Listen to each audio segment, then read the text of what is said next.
मुख्यतः आज एजेंडा मध्य मुख्यतः रही जे मोर अंशधन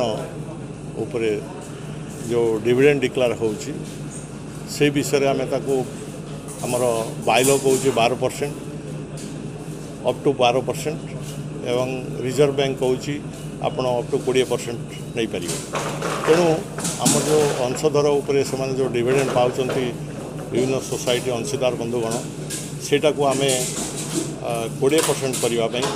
आज आम स्थिर कर अनुमोदन करा हूँ मु भावुची ओडिशा रे आम प्रथम करी एटा ताको उपयोग करने जाऊँ। आज बैंक लक्ष्य रखी 2024 मसीहा सुधा आम या आमर बर्तमान वर्किंग कैपिटल 1272 कोटी टंका आम 2024 फाइनेंशियल मार्च पूर्वर या 1500 कोटी टंकार पहुँचेले आम या गोटे शेड्यूल बैंक रे परिणत करने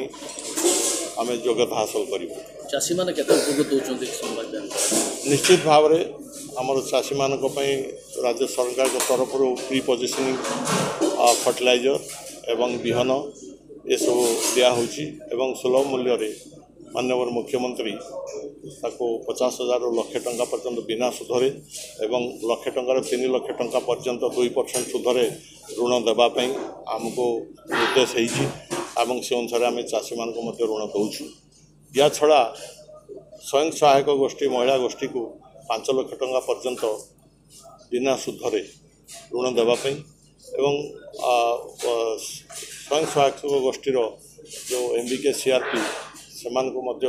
लक्ष टंका बिना सुधरे स्कूटी योजन आम ऋण देवाई अनुमोदन करूँ।